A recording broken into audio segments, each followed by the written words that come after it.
So if you want to point to it, you can, okay? You ready? Yep. All right. Good morning, everyone. We're gathered here today to commemorate the 10-year anniversary of Hurricane Sandy. I'm Mira Zoshi, Deputy Mayor for Operations for the City of New York. I'm in charge of oversight of the city's infrastructure. That's the concrete, the steel, the roads, the parks, the beaches, the buildings that were devastated. But more importantly, in the face of Hurricane Sandy, they failed to save lives. 44 lives were lost. And it's of utmost importance that we don't forget. So I'd like to take a moment of silence so we can remember those lives that were lost and the open gap that still remains with the families of those who lost loved ones. Thank you. Please join me.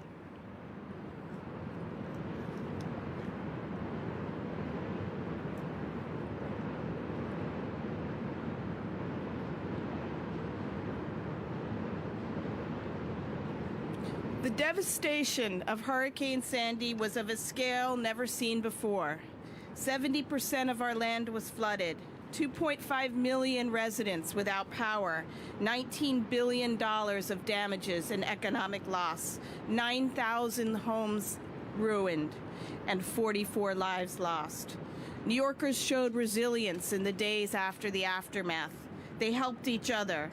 And now we turn to different forms of resilience over the years and the decade that has passed.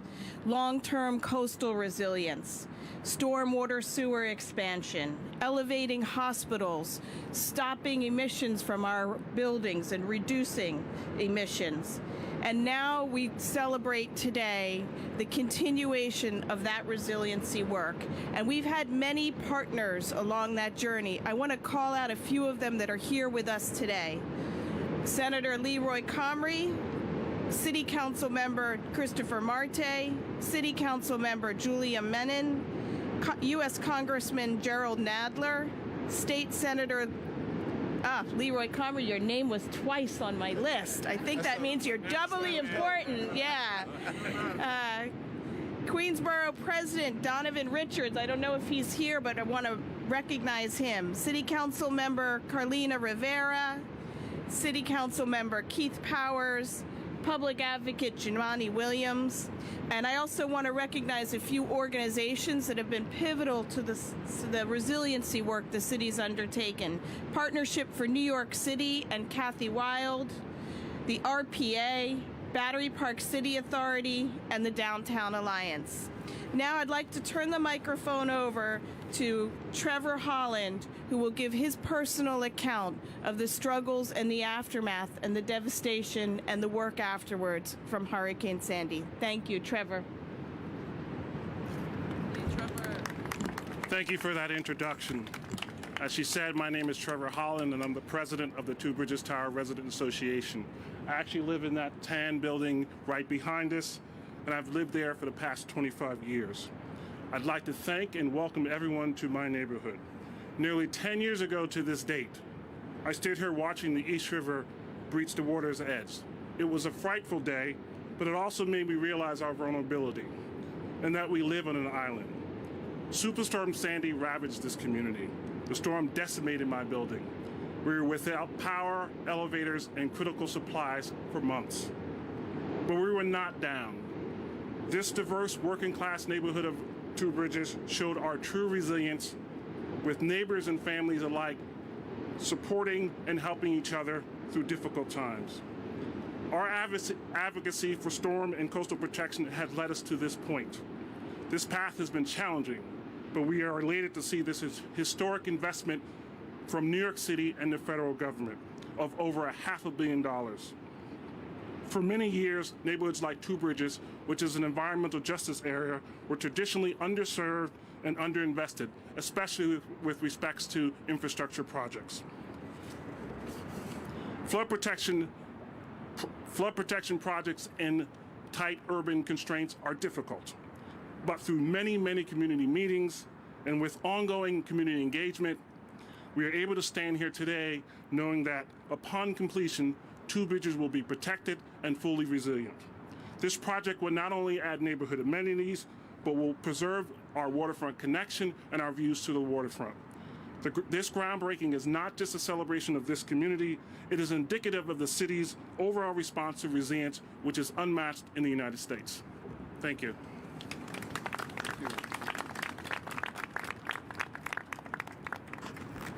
Thank you, Trevor.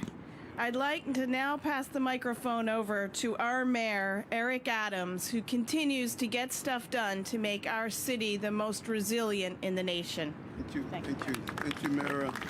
Thank you, and really want to thank you, Trevor, because sometimes in politics we look at the political aspects, but we ignore the human aspects of it. And his personal narrative of how the storm impacted his life is something we should all reflect on. And those stories we've heard over and over again during my time as the borough president, watching what took place along our coastal areas, just bring back so many memories of going out to Coney Island and watching just the total devastation of watching the bay reach the sea and just seeing the loss of homes and how it impacted us as a city. And we want to just thank all our partners. I think the Deputy Mayor is right. We are coming together and we're unified. No matter what political ideologies you may have, we are united around the resiliency of our city to protect us against the uncertainties of storms that are impacting us every day. And so I want to thank all my partners who are here. The Deputy Mayor mentioned their names, but I just truly appreciate the partnership that they're showing. And also this administration, as well as previous administrations. Michael Bloomberg and Bill de Blasio, they dealt with the devastating, unprecedented storm that hit our shores. And one can look at it and do an analysis in a rear view, but the reality, no one knew what to expect. And everything was not done perfect, but they were dedicated. And I want to thank both of them, former Mayors Bloomberg and former Mayor Bill de Blasio, for what they have done and what we will continue to do. And we're going to work hard to do as they did and promote the recovery and resiliency of our city. And today we want to talk about a couple of things. One, we're going to talk about the problems we face as a coastal community in the era of climate change. Two, we're going to talk about the work we've done to make New York City more resilient, and we're going to talk about the work ahead. And finally, we're going to talk about the help we need, because this isn't a problem that can be solved on just New York City's dime. It must be a problem that must be faced by the entire federal government as we look at the coastal cities. 10 years ago this week, New Yorkers saw what a storm supercharged by climate change can do to a city. Flooded subways, a week-long blackout downtown, riding downtown, seeing this city in darkness, both with lights off, and just the spirit of the people were devastated. Thousands of New Yorkers without homes, without water, without utilities, billions in property damage, and most importantly, as the Deputy Mayor reflected on, 44 New Yorkers lost their lives. And we still feel that pain, and the family members are feeling the pain. Even 10 years later, the pain does not dissipate. It is as real each time we acknowledge this day. Sandy was not just a storm, it was a warning. It was letting us know what the future looks like. Storms like Sandy, they were once estimated by scientists to occur once every 100 years. That has changed. They are becoming stronger and more frequent due to our rapidly warming planet. We don't have another 100 years to prepare. We have to prepare now.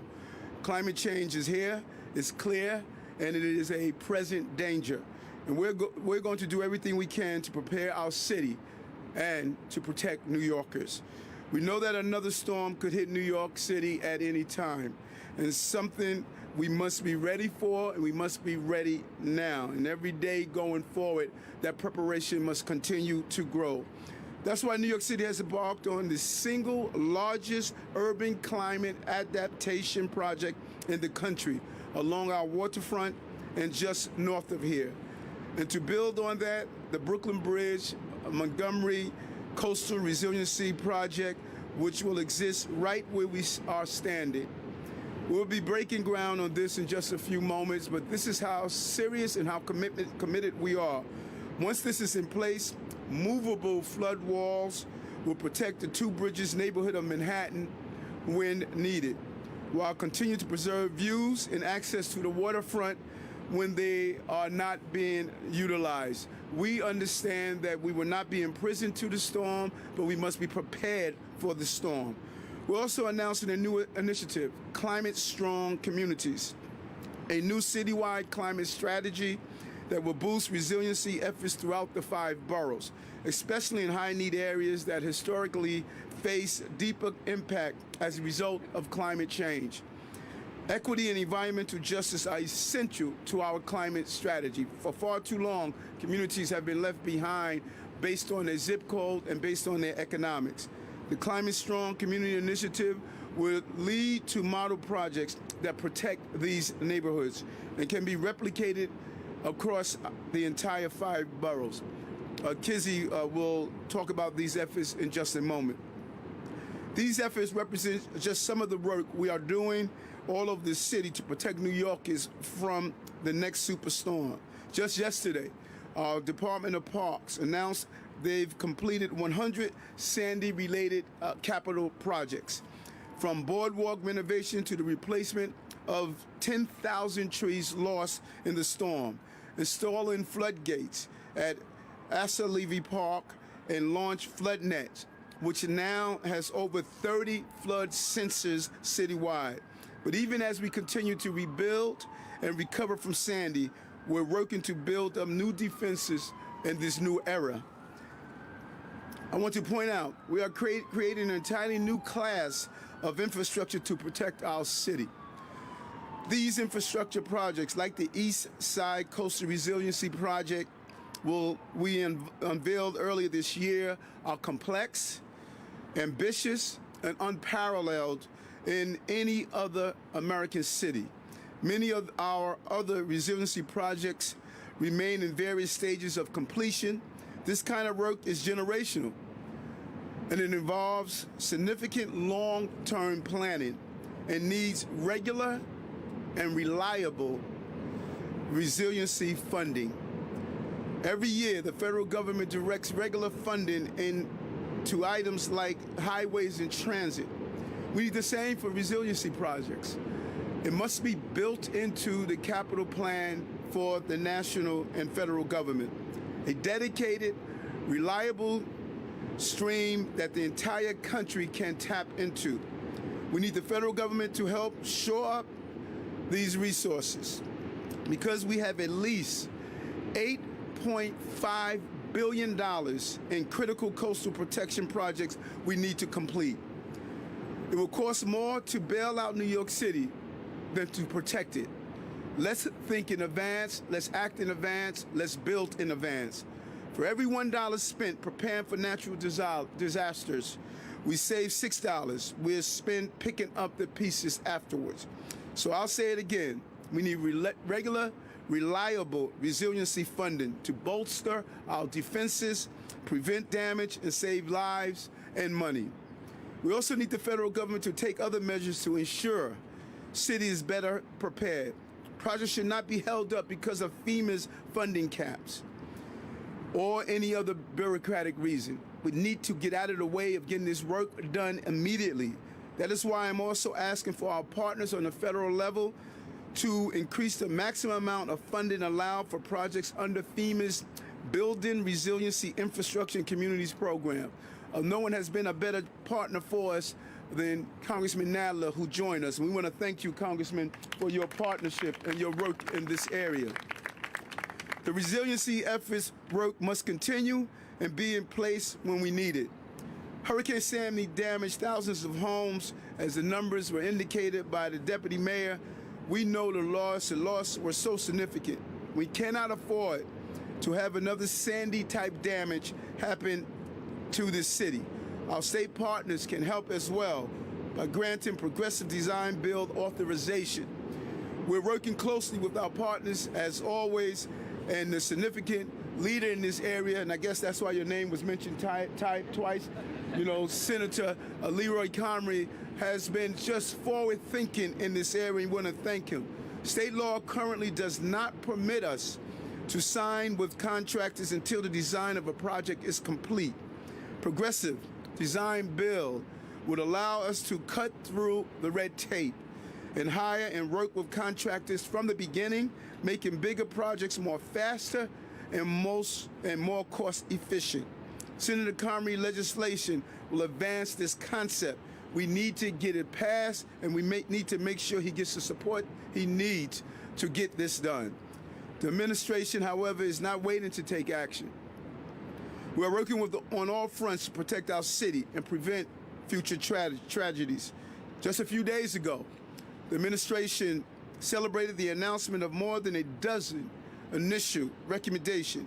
A team of experts from various fields that make up our capital reform task force brainstormed for months. Led by Deputy Mayor Lorraine Grillo, First Deputy Mayor, we put together a plan of action and a list of recommendations. We came up with ways we can cut red tape, make progress, move faster, and ensure the process for large projects like these move forward in an expeditious fashion. We're fortunate New York City has been spared a direct hit from a coastal storm like Sandy. The damage and loss of life from Hurricane Ida just last year showed us just how damaged and dangerous these storms are. Climate change is real, and the impacts, they are also real. We need to stay focused and think ahead. We need help from every level of government, federal, state, and city. And we need it before the next coastal storm comes to our city. This is not the time for delay, not the time for debate. It's not the time for red tape or blue ribbon panels. It's time for New York City, New York State, and America to get stuff done to prevent the next devastation. Thank you. Thank you, Deputy Mayor. Thank you very much, Mayor. This is a collaborative process. We're the focal point of the nation, so it takes federal, state, and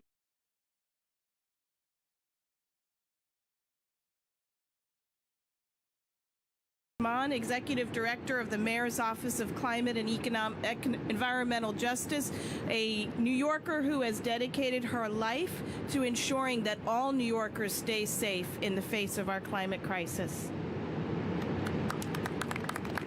Good morning, everybody, and thank you, Deputy Mayor.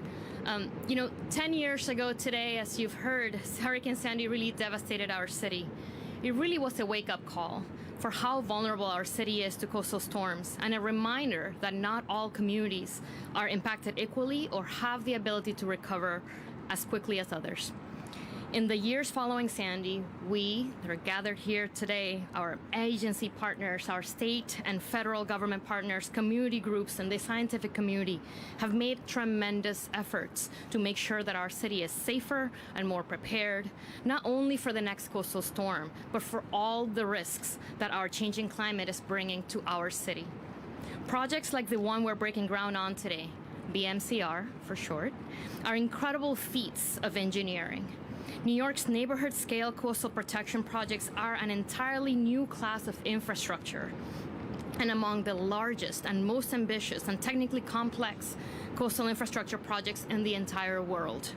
And we're initiating them in a dense urban environment, and that is not easy, and it's not fast. BMCR will protect the vibrant and diverse Two Bridges neighborhood and includes vital play and recreation space that dramatically improves what we have now. Projects like this are a signature mission of this administration's resiliency work and build on the tireless effort of every city agency and every mayoral administration since Hurricane Sandy. They are the work of generations.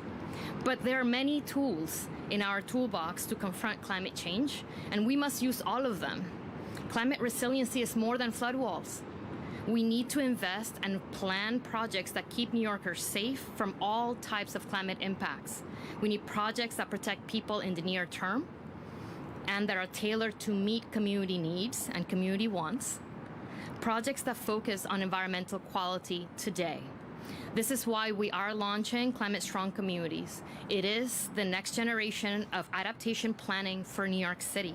They're multi-hazard, they focus on environmental justice, and they're proactive instead of reactive. We know far more about planning for climate hazards in 2022 than we did in 2012. New York communities must not only be Sandy strong, they must be climate strong. Our city, yes, is vulnerable to storms like Sandy, but also to extreme heat, which kills far more people than storms do, and also extreme rainfall like we experienced during Hurricanes Ida, and chronic flooding during high tides as a result of sea level rise. Climate Strong Communities is considering all of those challenges and the unique ways in which they impact our communities. It focuses on areas that were not addressed by Sandy recovery funding and areas that face disproportionate impact as a result of climate change. These projects will be grounded in climate justice and understanding that the same communities that have been historically overburdened by social, economic, and health disparities are also the most vulnerable to a rapidly changing climate. When we take a one-size-fits-all approach to resiliency, we leave people out, and we leave out solutions that may not work for a particular neighborhood's risks and needs.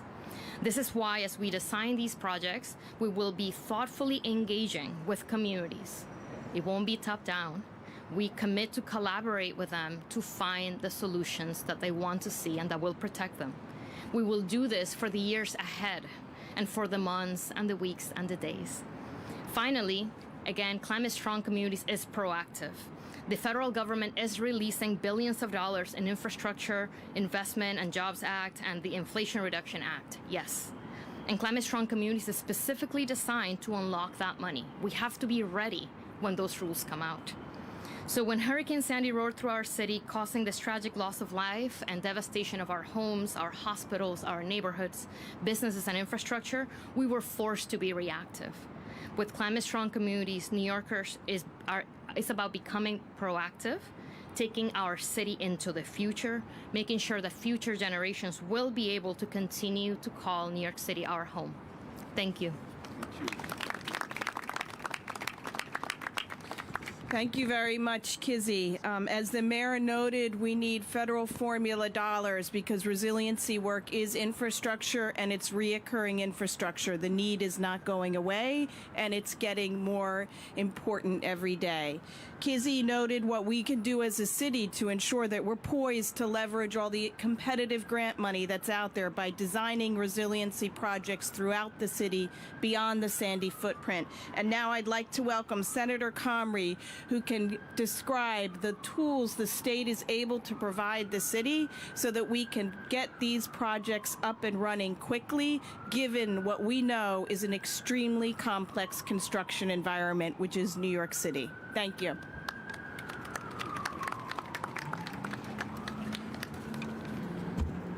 Good morning, everyone. Good morning. I'm pleased to be here this morning. I want to thank the mayor's office and his team. I'm honored. I serve as a state senator for the 14th Senate District in Queens. Again, I want to thank Mayor Eric Adams, Deputy Mayor for Operations Mayor Josie, New York City DEP Commissioner and Chief Climate Officer Rohit Agrawala, Executive Director of the Mayor's Office of Climate and Environmental Justice, Kizzy Charles Guzman. I'm kind of surprised I'm speaking ahead of Congressman Jerry Nadler because I normally follow protocol and respect. So excuse me, Congressman, because you bring the money and we have to spend it wisely. So, but I just want to say apologizing to my other colleagues in government, the council members, good morning to you also. And also I have to thank my former colleague and my brother from another mother, Jimmy Otto, who is here this morning. Thank you, Jimmy. Good to see you. Thank you for being part of this team also. It's not given enough knowledge that the mayor has a diverse team of people, not just Democrats, but people that care about the city, Republicans, independents, people that want to see the city get stuff done, as the mayor says. So I also want to thank Trevor Howland, for Two Bridges resident, and I have to shout out my main activist in Queens, Barbara Brown, for the Eastern Queens Alliance, for the everyday work they do to keep pushing the bar higher for us as public officials to address climate issues. They gave me a lot to say here, but I'm trying not to be repetitive. We already know what the BMCR project is doing. We know that the city is doing a lot of new work, so I'm going to jump right to what I'm trying to do and what I was honored to do as a state legislator. The city is doing as much as it can to beat back, but there's so much more that needs to be done by the state and federal government. One of the ways that I've been able to assist, I'm honored to be chair of the State Senate's Committee on Corporations, Authorities, and Commission. I was able to advance the first design build legislation back in 2019. I was able to pass the New York Public Works Investment Act, which allowed city agencies to use the first design build iteration, which emphasizes collaboration, efficiency, and risk reduction, which is a fancy way of saying that we can open and build libraries, fire stations, and all construction facilities sooner and with much lower costs. It has also been able to accelerate all projects. In fact, the state and the city used design build to replace the dilapidated Kosciuszko Bridge, which you know where that is, which saved over $873 million, and that project came in under budget and nearly 4 years ahead of schedule. And with design build, the city's already saved $1 billion in construction costs because of the efficiency of the design build project. Eventually, in making sure that we can have more money and use our money more progressively and be able to do additional projects, because we still have major flooding in Southeast Queens, throughout Queens, as you know, from the last 2 hurricanes, and any type of heavy water now, you see flooding in all around the city. We are pushing a new legislation which is called Progressive Design Bill, which is passed and which will be passed, not if, will be passed next year and signed into law. We'll have a more accelerated project completion tool in our toolbox. Progressive Design Bill has significant advantages that will make key city projects, which are critically needed for our resiliency goals, more achievable. A few key points are reduced change orders within the agreed scope of work after the contract is executed, the ability to expedite parts of the project due to having one entity working for and making decisions, creating higher quality outcomes with reduced costs due to modes of efficiency. These are just a few of the advantages that would make Progressive Design Build a boon to our city and state as we prepare and prevent places like Staten Island, Lower Manhattan, Southeast Queens, and the Rockaways from facing the irrevocable havoc that these hurricanes have been heaping upon our city. It's been a tough 2 years for our city and our state as we recover from multiple crises, and I am greatly appreciative of the partnership and the willings of the Adams administration to champion my bill, which is Senate Bill 9314A for you detail geeks. You can take a look at it, and the Assembly version sponsored by Assemblyman Ed Braunstein, Assembly Bill number 10467. I hope to work with all of you and to meet with all of the leaders and people around the state, not just so that we can gain more insight on how to keep New York City moving forward as we take on the challenge of climate change together. I want to thank again the mayor. I want to remind people that, as we are commemorating the issues of Sandy and going to other events around Sandy and the personal issues that happened, Sandy was devastating for my communities. My home was without power. My office had no power. We had to work remotely for weeks. I had to work in different places that were open in and around. Sandy impacted us greatly. This Progressive Design Bill will save the city literally billions of dollars, creating more opportunity to use our federal dollars wisely that we will be getting, and creating the opportunity to do at least more formal additional projects that are surely needed to make sure that we can protect our city. Thank you, Mr. Mayor. Thank you, everyone.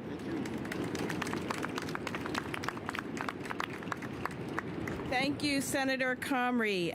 And now we will pass the mic over to Congressman Nadler. But we did want to set the stage, Congressman, that we are prepared for the money that I'm sure the federal government will unlock. So you've heard our plans, and now we'd love to hear how we can get support.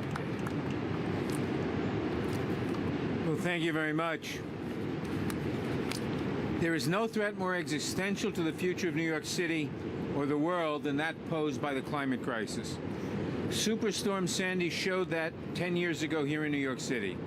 The devastation and destruction by Hurricane Ian showed that on the west coast of Florida a few weeks ago, and Hurricanes Fiona and Maria showed how the threat of climate change is affecting Puerto Rico.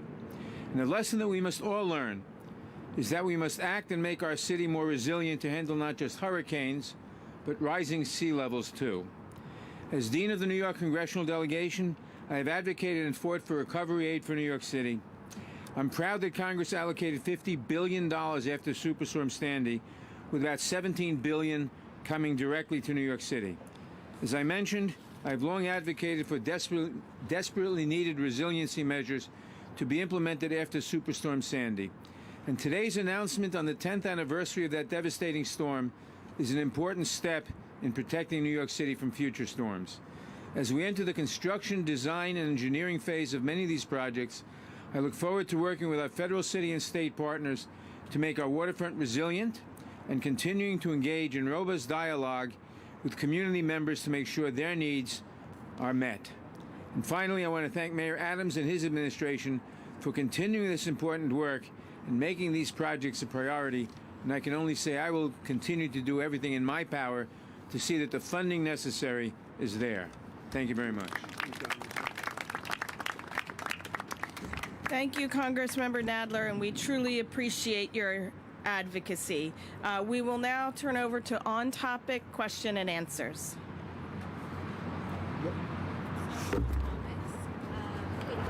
Hi, good morning, Katie, Mayor Adams. how are you? Good, thanks. I just have some questions. It's a two-part question on these walls or dams. Sorry, I don't have the official title. The first is, why wouldn't this be implemented throughout this side of the coast? Especially, I know the ESCR project. I know part of that is federal money as well. It was very controversial, the destruction of the park because of it. Why was this ruled out as an option? And secondly, what are the weather conditions that would trigger this wall going up, and can it be done easily, or is there a certain company that can do it? Okay. You, man. Good morning. My name is Tom Foley, Commissioner with the Department of Design and Commission. We started north of here at Eastside Coastal Resiliency in order to protect 110,000 residents, 28,000 of which are in public housing. We then proceeding both north from a design standpoint, but also here at BMCR. It's a $350 million project, federally funded, and it's also protecting over 45,000 residents. We're installing over 100 flip-up gates. Just north of us here is East River Park, obviously. From a geographical standpoint, we have a lot of space. We're raising the park 9 feet. Here, we're using gates, so we're adapting to, obviously, to the environment and to the landscape. What conditions?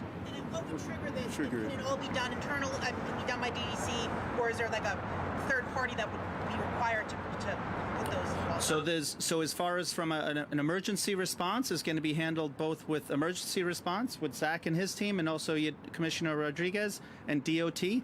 So there's set team that's going to be responding basically 72 hours out in the event of a storm event. 93 of the gates that are here are hydraulically powered. Literally press a button and the gate will come up within basically 1 or 2 minutes. The other 18 gates are manual. One is with a generator, and the mayor had closed that gate about 2 months ago in record time, both the mayor and the first deputy mayor, in about 20 minutes. So each one's different, but in this area, it's going to be 72 hours out that it's going to be worked on by a city team. Question on the funding: how much of the $50 billion allocated post-Sandy still exists, and if it doesn't, what's the funding mechanism to pay for this? And secondly, I've seen 2035 as the completion date to make this area fully flood protected. If 2035 is the actual date,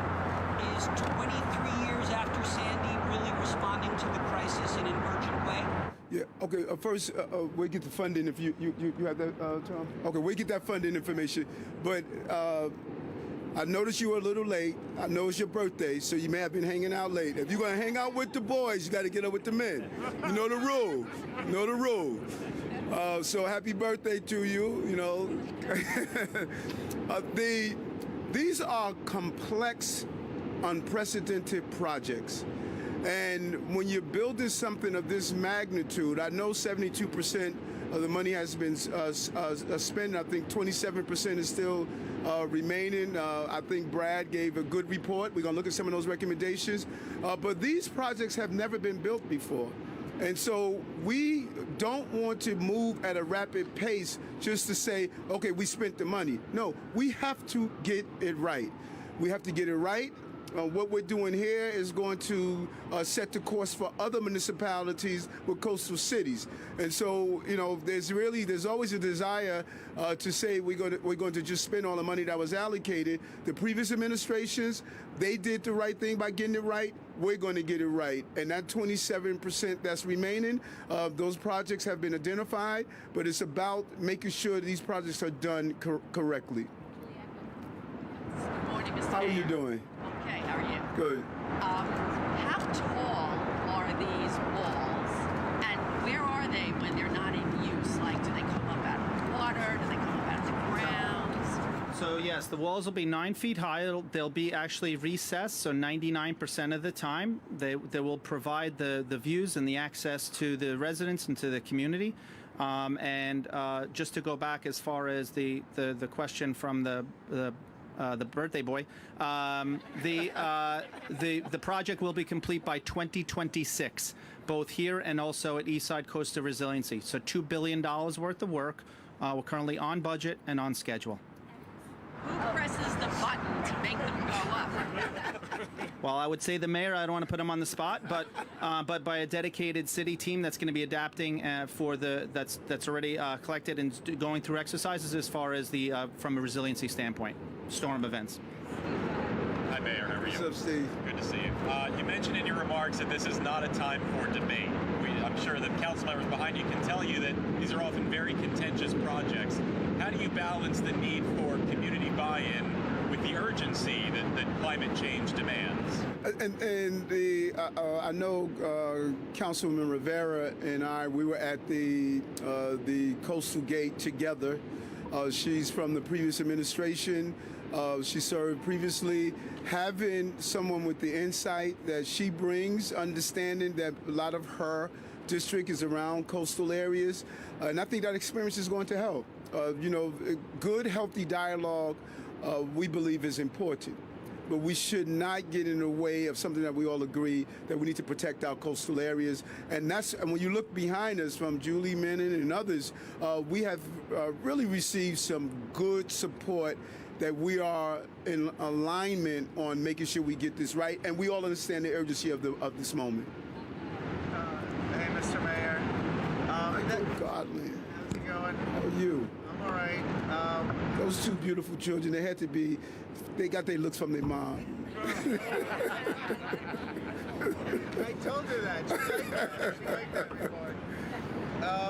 Lander's report, on the resiliency efforts, it noted that the percentage of funding that's allocated that hasn't been spent, on East Side Coastal Resiliency, only 13.3% has been spent according to him. The raised shoreline's only 0.3%. So, you talked about cutting red tape, and Senator Comrie talked about design build. Can you offer some more specifics as far as like how those things and other measures you might have in mind are going to accelerate the process? What red tape do you think needs to be cut, and how much time do you expect like design build might shave off things?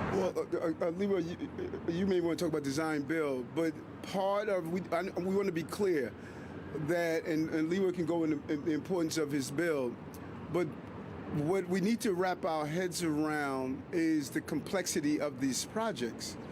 We're not talking about just building a highway or just building a building or just building a wall. We're going into unknown territory of building projects of this level of complexity. And so even without design build, it's a difficult challenge to do.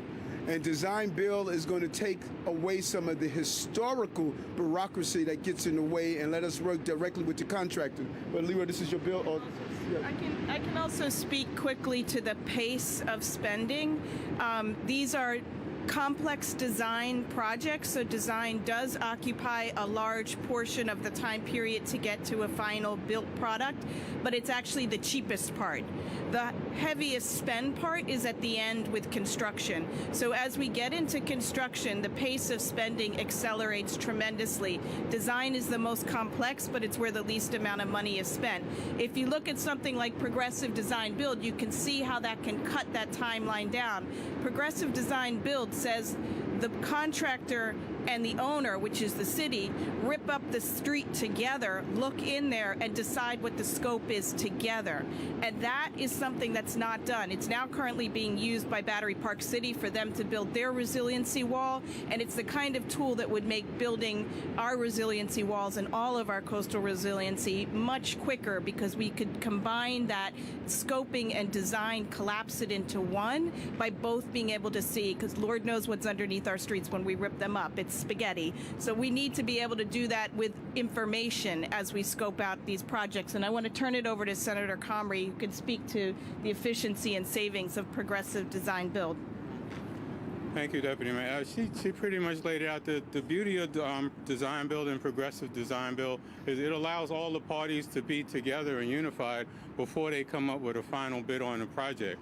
And that the project's already been scoped, it's been thoroughly looked at, because as the Deputy Mayor said, they're going to open up the streets or open up whatever the areas are and do a full scoping out of the project before we have to do pre-bids from construction people, pre-bids from architectural people. And as I said with the Kosciuszko Bridge, that one project saved over $300 million between the original estimates and with the new design build features that were in it. The city has already saved over $1.5 billion using design build projects since 2019. So that's $1.5 billion that could go to new projects that are down the list to be done that wouldn't have been done. It's a better use of federal dollars. It's a better use of dollars altogether for projects that are critical. So to make it simple, design build creates the opportunity to simplify the process, to not to have to do multiple pre-bidding, to do one bid that is worked on in conjunction with the city. And then once that,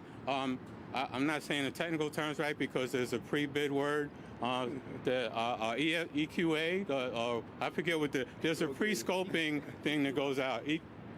PQL. So it instead of having a PQL that is not really looked at exactly what the scopes are, what the costs are going to be, people, the architects, the contractors, the prime developers, and making sure these projects are done are working in one accord. And it saves a lot of money, it saves a lot of time, it cuts down on the repetitiveness, and it really cuts down on the scope changes that happen, because a lot of times you open up these streets or you go underground and you find that what was there was not properly laid out in the beginning, or it wasn't mapped out properly, and you see a whole, the Second Avenue railroad project was a mess because they were not able to do that. And when they went in there and the contractors went in there, they found it was a whole different structural layout than what they bid on. So it required changes and just multiple changes, and that's one reason why the Second Avenue project took so long.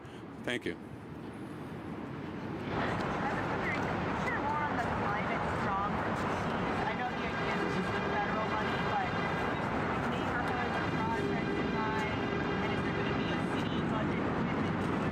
Absolutely. So the city what we're doing is committing to planning. And our position is that resiliency is the thing that we now have to do across every single city agency all of the time.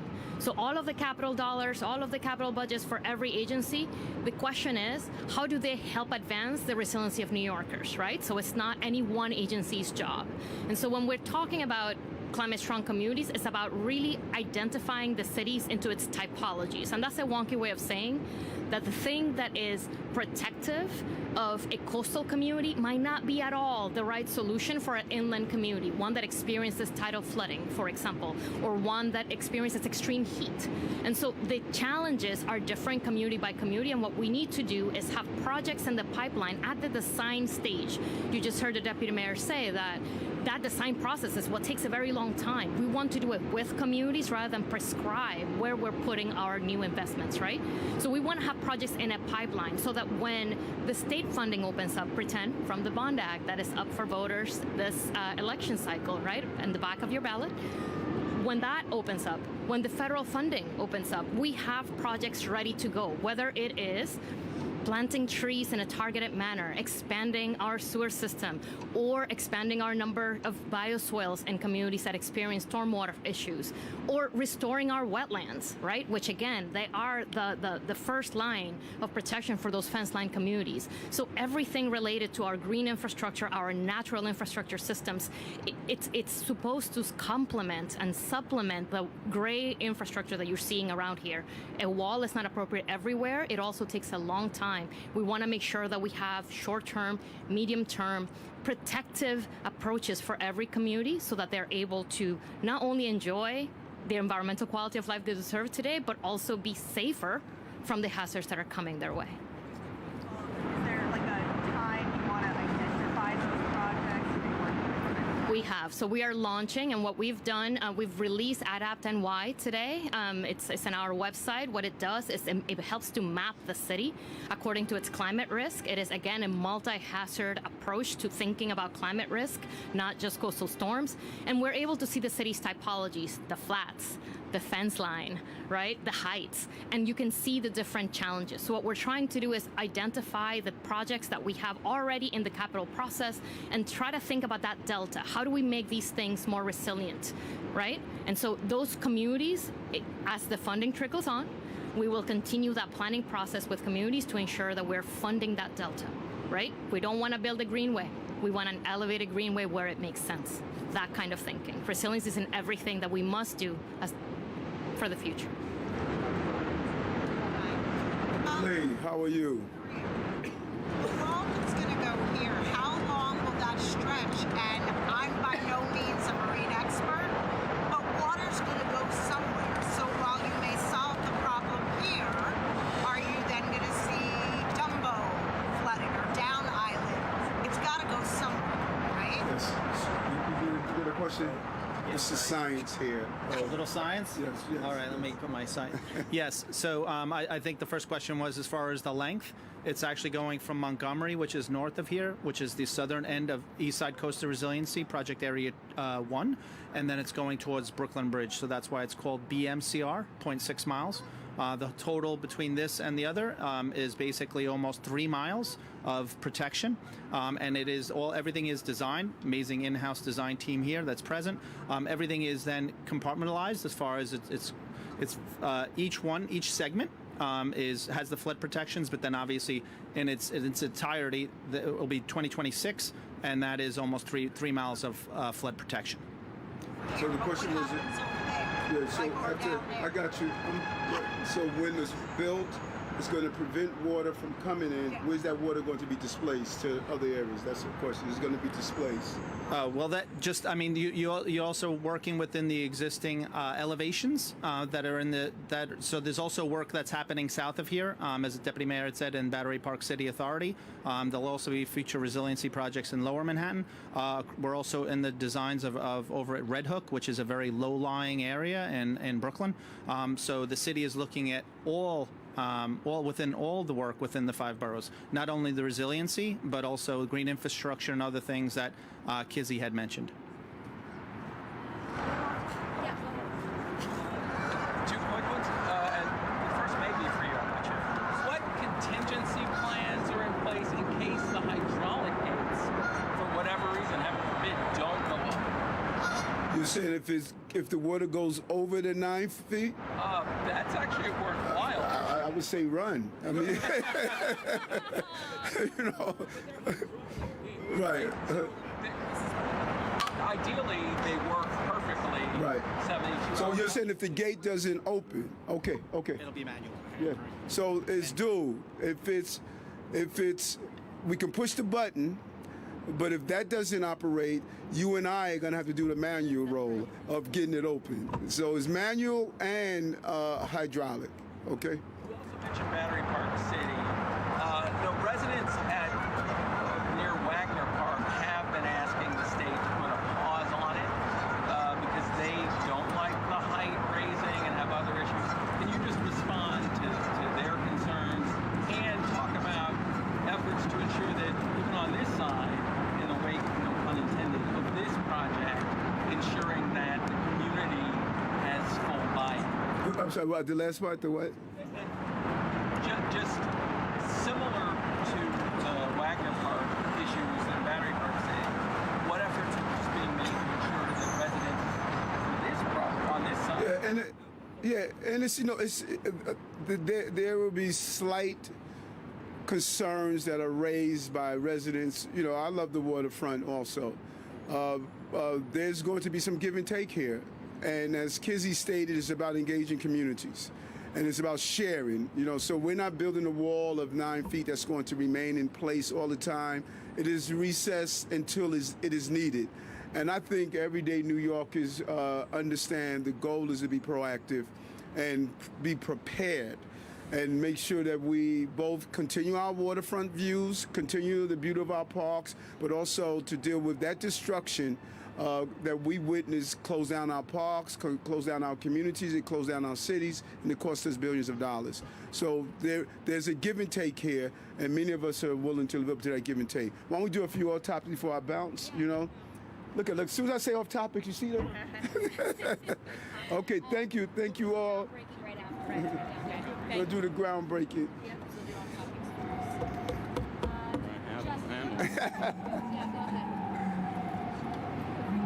How are you? How are you? Good. About crime. This morning, again, another stabbing on the 4 train. I just took the subway to get here from the Upper East Side. No cops on the platform. Got here at East Broadway. No cops. 2 mentally ill people were acting erratic. I mean, what's going on? You did talk about your plan on Sunday, putting more officers on the platforms. Is that sustainable? And I mean, what do you tell New Yorkers who are saying, again?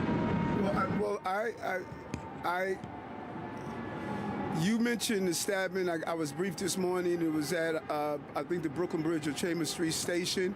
Horrific incident, an apprehension. It appears to have started from a dispute, and we can continue to zero down. But I can also tell you that 3.5 million people are going to use that system today and won't have any encounters. We're going to deal with those crimes that take place, and we're going to continue to go after those 6 felony crimes a day that we're witnessing. But I know that 3.5 million people use our system every day without any encounters.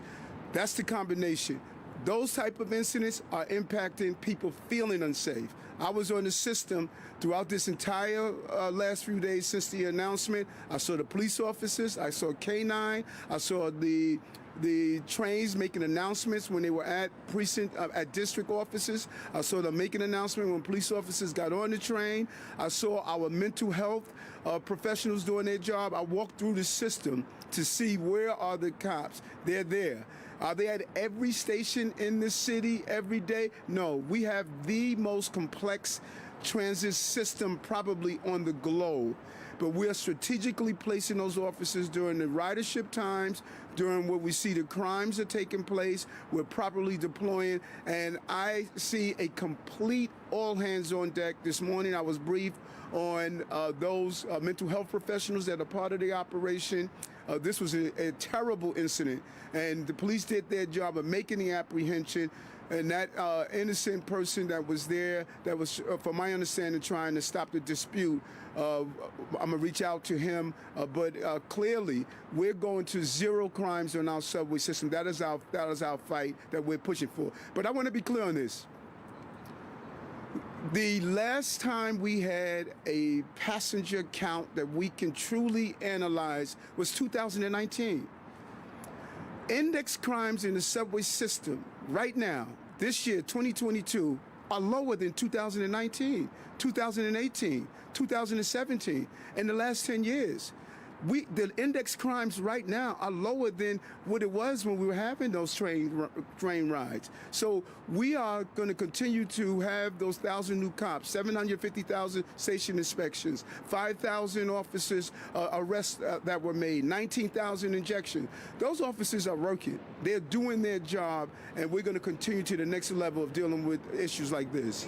Keep them on for a long time with the sustained Yes. Mr. Mayor, the first and only gubernatorial debate was last night. Did you watch, and what did you think of the governor's performance, if you did? No, I didn't. I was at Gracie Mansion looking at the having my Diwali celebration. So important to the communities that I was there. But I don't need to watch the debate. I've been watching this entire campaign. And Kathy Hochul has been a real partner. She stood with me on January 6th as we dealt with subway crime. She stood with me and put in place the plan to remove over 5,000 guns off our street.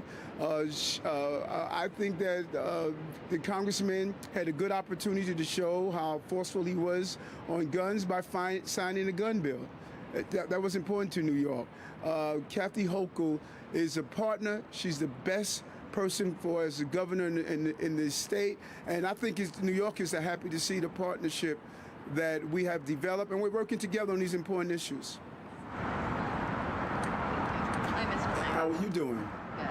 Great. So you've expressed a lot of support for the Biden administration's decompression policies at the border, which has definitely slowed the flow of migrants to New York.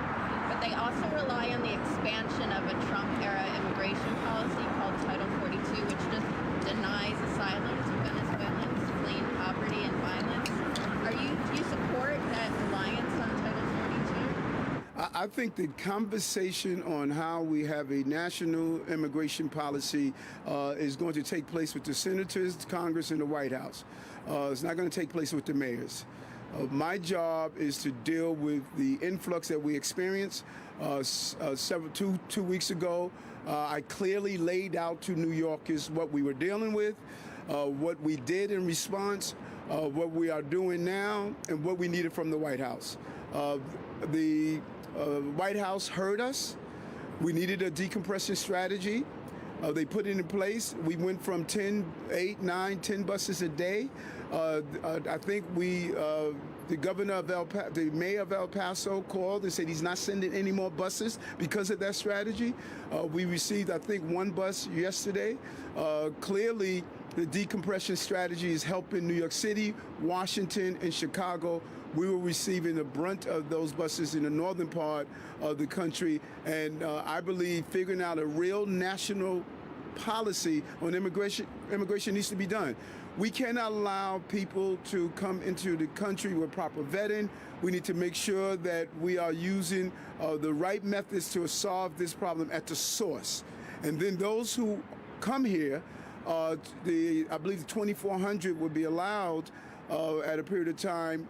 They should have sponsors. People should come to locales throughout the country where they have sponsors that could also support them navigating this system. So there's some broken parts of our policy. People can't work for 6 months, not doing the right dissemination of those who are coming to our country. We have to fix that, and the national government must do that.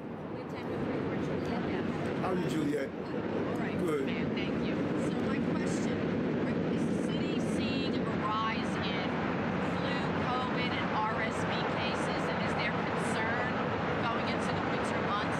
Yeah, homes out loud. Now this is the strain go by.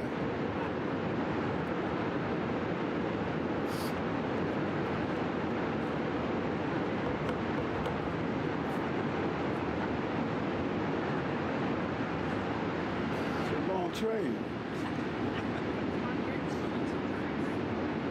Yeah, you said a rise in COVID? Is the city seeing a rise in flu, COVID, and RSV cases, and is there a concern, going into the colder months that there are going to be a lot more cases and hospitals are going to be busy? Was on the phone this morning with our medical team. Yes, we're seeing an uptick. We want to continue to encourage people to get vaccinated. The booster is crucial. We want to continue to people to the new booster that's out. You know, as Dr. Fassan always says, it's almost like the iPhone when you have to upgrade new technology to fight the viruses that hit our phones. We have to fight the viruses that are hitting our bodies, and these new boosters are able to adjust to that. We're not seeing any real threat based on hospitalizations and deaths. We believe our healthcare infrastructure system, we're in a good place. We have it under control. And so there's no real alarms that we're seeing now. But we want to continue to encourage boosters, vaccines. That's the key. Hi, Mr. Mayor. Back to the migrant crisis. Are you able to give us some updated numbers when it comes to how many migrants have gone through the Randall Island Relief Center? What's the average amount of time that they've spent there? Also, I hear reports that some of the buses that are still coming from Texas are getting ticketed at the Port Authority. Do you have a comment? One, we don't give numbers on, you know, we protect the rights of people, you know, that are going into our shelters and our 2 HRCs and our 55 emergency shelters that we open. We don't give those numbers, but we continue to manage. No child slept on the streets of the city of New York because of how we responded and our teamwork that we put together. We only heard 1 bus came yesterday, and we're going to continue to do the same things that we were doing. And it's clear the decompression strategy has helped us a great deal, and we're going to continue to advocate, make sure we get the resources we need for those who are here, 21,400 that are here, that we need to make sure we get the resources for. But we have witnessed a steady decrease in the number of buses. Quick one. Why do you think the polling in the Hochul-Zeldin race is so close? I mean, we had the January 6th insurrection. Zeldin's been connected to that. Why is the polling so close in New York State? I'm not sure if the polling is right. I mean, I remember that there was this guy in my race that was up 13 points. You know, so I'm not sure. I'm not sure how accurate the polling is. We say this all the time. The only poll that counts is on Election Day, and I believe New Yorkers are hearing and they're seeing a clear difference in Governor Hochul. Governor Hochul took over the helms of a ship during turbulent waters. Her steady hand has been clear. You know, the danger of being successful is that no one remembers the success. You don't see headlines of the good things. You only see headlines of the bad things. The reality is this governor has navigated us through COVID, through monkeypox, through polio, through what she's doing around crime, through the economy. I mean, you look at the list. She has navigated us and created a partnership that all New Yorkers are saying. When I'm on the subway, people are saying, I like the way you and the governor are working together. This is a real win for the city. And I am looking forward to walking into on Election Day and writing in the dash now for Kathy Hochul. Thank you.